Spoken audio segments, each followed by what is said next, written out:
Coming up next on the Jeff Crilley Show, you'll meet a national expert on marketing and communications. He's going to talk about the fine art of storytelling. His journey just ahead.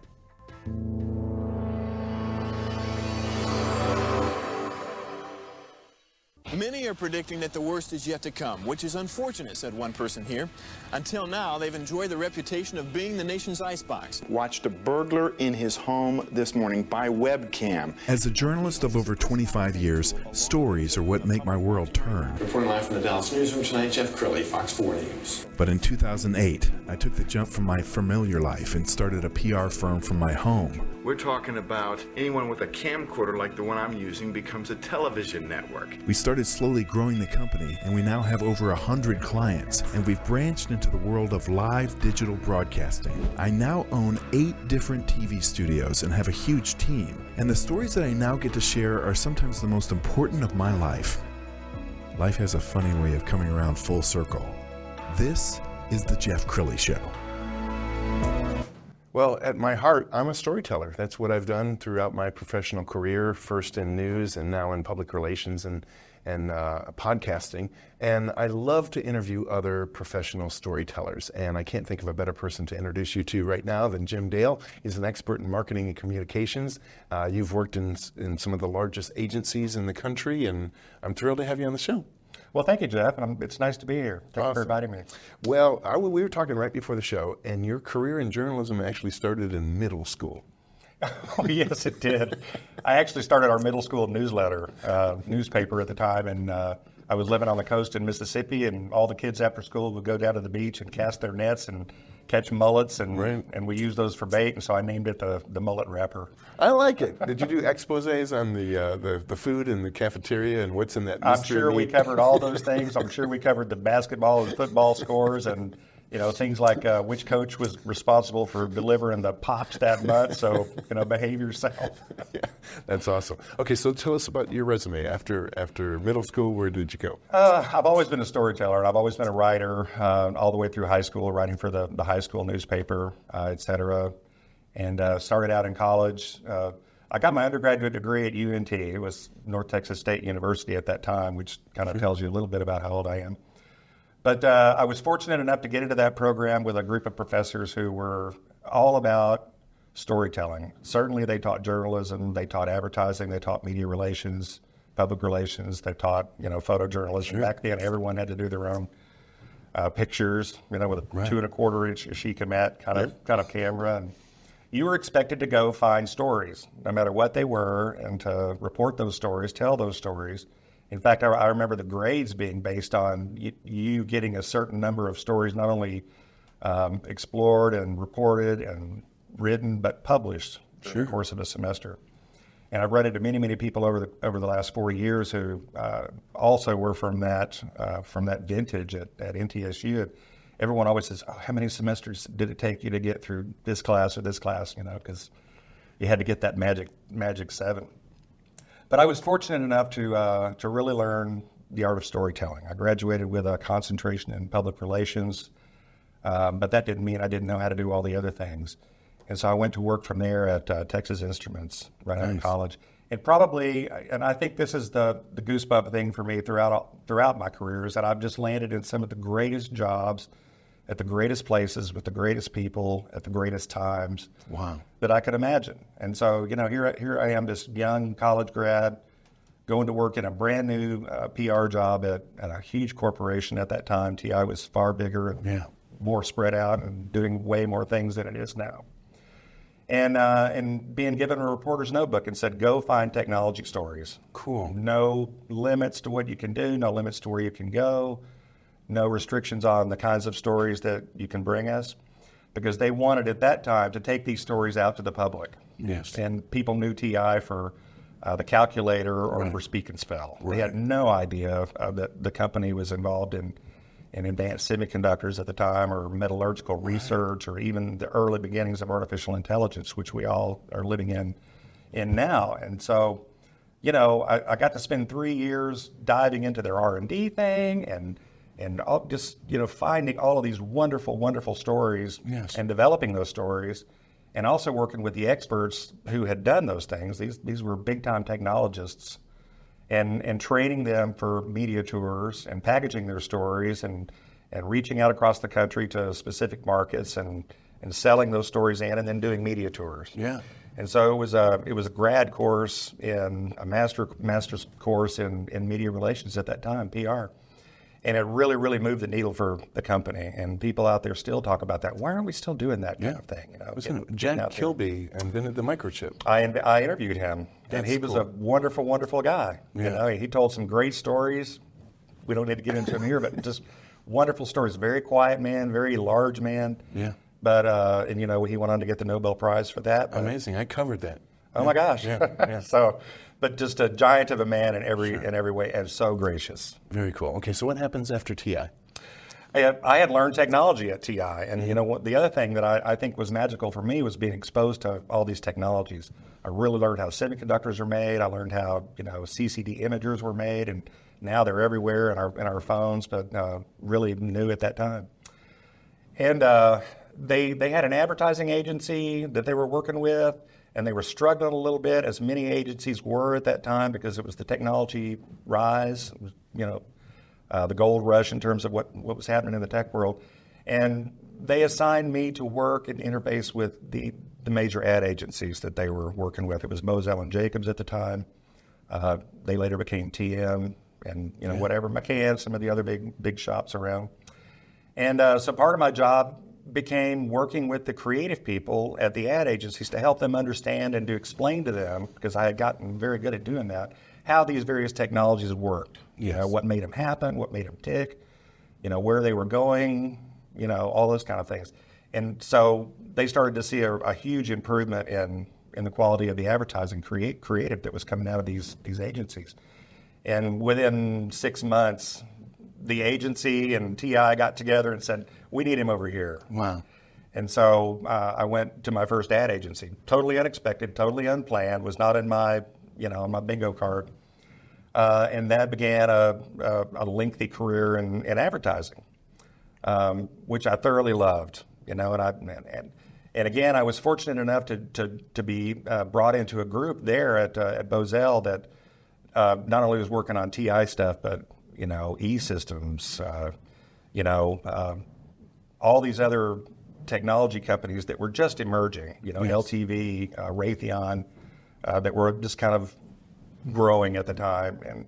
And I was the guy who had a reputation for not being afraid to roll up my sleeves and dive in and learn how these things worked, which is another big thing that I think has been a huge advantage for me, is that I've never been afraid to just dive in. And a lot of the folks in the ad agency business, they want to sell paper towels, they want to sell beer, they want to sell cars, and those are all fine and dandy. Right. But it takes, when you get into some of these nuanced vertical markets, man, it really takes, a willingness Yes. to kind of dive in and roll up your sleeves and do it. Well, what occurs to me is one, right place at the right time in so many cases in your storied career, but also your learning and your toolbox is growing. Yeah. So I know you do consulting so people can hire you to Yep. help them tell their story.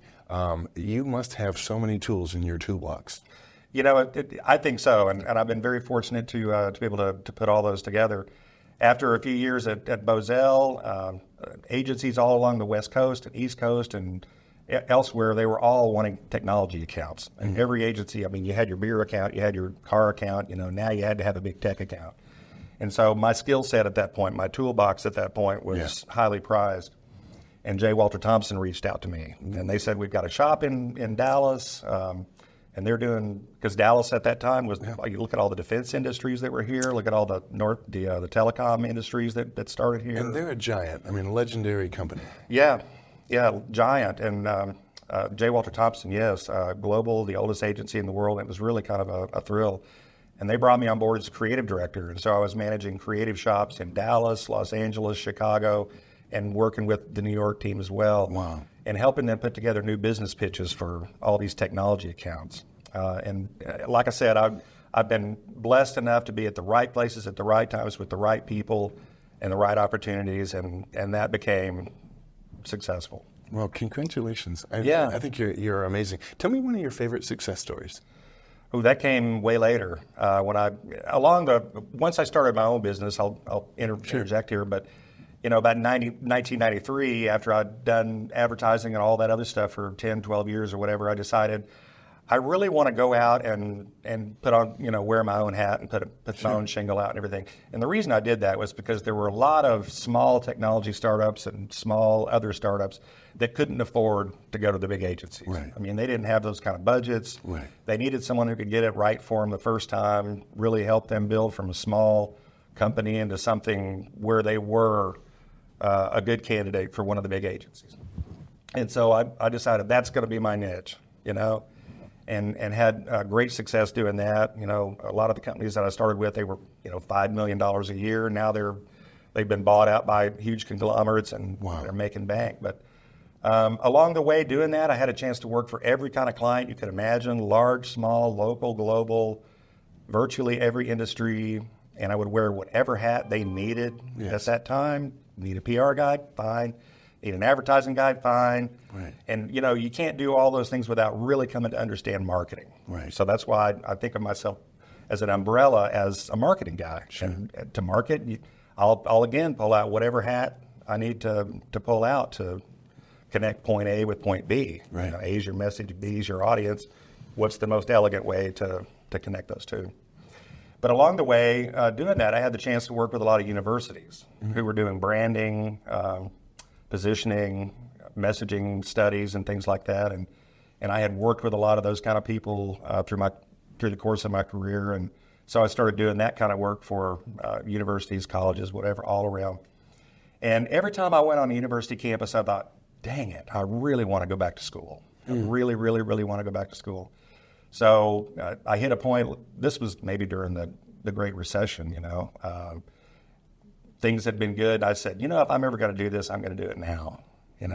Things were stable in my life at that point, and it was kind of like, man, I want to go back to college. And so I went back to UNT and signed up for their master's program. Nice. It turned out to be the greatest thing I could have done at that point in my life because, again, it helped me take all of these things that I had learned, all these tools that I had, and, I thought I would just waltz in there and, they'd be glad to have me and put a cap and a thing on me and congratulate me and hand me a diploma, but no. I mean, I really, I had to roll up my sleeves and really work hard at that. And I was fortunate enough to be around a group of professors, mentors at that time, some great names in the field of journalism who are my mentors to this day. And getting back to your original question, what was my favorite thing that I've ever done was I was in an investigative journalism course, maybe only 5 or 6 of us, and we all had some time in the industry, so it wasn't like a J101 thing. And the professor said, I want to cover immigration. I don't care what you do, but we're going to produce some narratives in this class around immigration. And go out there and find your own stories, go out and find your own sources, go out and find your own what you want to do. And so this was in Denton, and I started reaching out to members of the Hispanic community in Denton and just saying, hey, what's going on? What's important? This was a time when immigration was slowly becoming a big story, and there were discussions of what was going on at the border and all this kind of stuff. And one name kept popping up. This is me telling you a story. Please. One name kept popping up, and it was this little town buried up in the mountains in Mexico, not on the map at all, not a popular tourist resort. But this one little town named Musquiz. And it kept recurring, in all of my discussions. And finally, I thought, I got to find out what this is. And the more people I started talking to about that, the more I realized that there was a direct connection between Denton and this town that no one knew about. Wow. People had been coming from this town and going back and forth to this town for 50 years, and 5,000 people who were living and working in Denton had roots or connections in this town. And so I thought, I have to go down that pipeline and find, what the story is down there. And so I've made several trips since then. And there's so many more stories to be told. But the way I found out to get down there is these vans that run back and forth constantly. And for anyone out there, if you're on the freeways on a Friday night, you'll see these white vans pulling trailers. They're almost anonymous. They're almost invisible. Right. But this is an under the radar transportation system that goes back and forth, connecting not only Denton and this town, Musquiz, but communities all over Texas and the Southwest with specific communities in Yes. Mexico.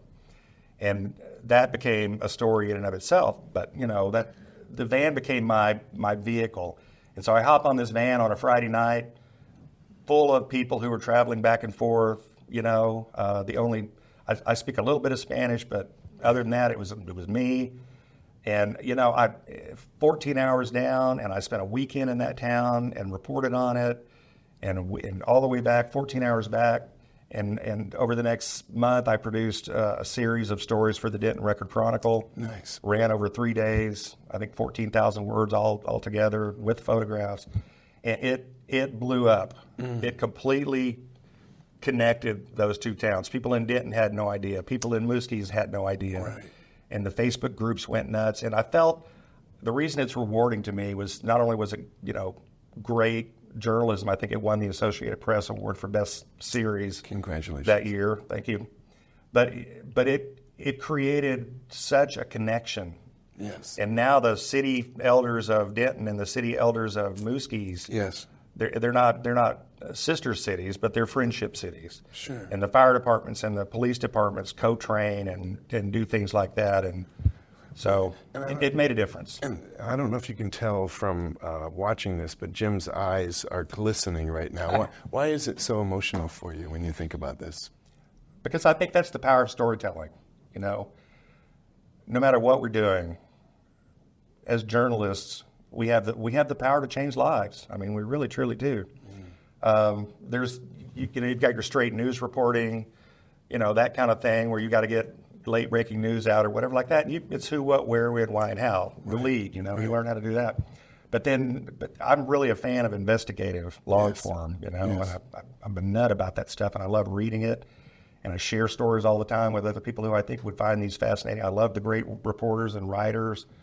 And at the end of the day, they're making something happen. They're making something happen. They're not only informing people, but they're creating some emotional connection to a story that people want to follow. I love that you have so much passion for it. So, Jim, in the final 2 or 3 minutes, what kinds of organizations do you like to work with? I mean, if somebody's watching this and says, "I think I just found my," I love to work with. I mean, teaching for me. I taught at UNT once I finished my graduate degree. Working with those kids was so rewarding for me. Yeah. Still have great connections with all of them. Working at Dallas International School most recently, seeing those kids, seeing the little light bulbs go off. Yeah. Answering and working closely with them, whether it's helping them understand what journalism is or helping them put together a communications thing or a presentation or whatever. I mean, working with younger kids I think is wonderful. College kids is wonderful. But I think working for not-for-profits, I mean, I'm totally in a give back chapter of my life right now. And I've had the chance to work with not-for-profits on various boards over the years, and all very rewarding. But I think corporate America is wonderful. Don't get me wrong. But not-for-profit organizations, charitable groups, where people are there for a reason.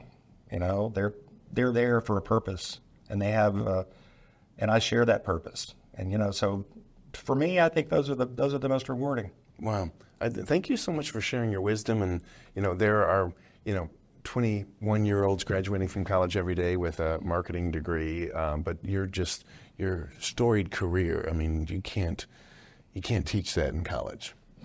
I find that the students I had, if they've got the spark, that's something you can't teach. They either have it or they don't. You can teach them the tools, but if they've got the ability to do critical thinking, if they've got basic good communication skills, those are all things that you pull out a whetstone and put a fine tooth, blade on. But those kind of initial skills, and you see it in these kids, and you go, that kid's going to make it. Yes. This kid's going to make it. Wow. Yeah. Jim, thank you so much. This went by too quick. We're going to end with his LinkedIn page. Jim Dale, thank you so much for coming on the show. Thank you. Thank you so much, Jeff. You bet. That's it for now. We'll see you next time.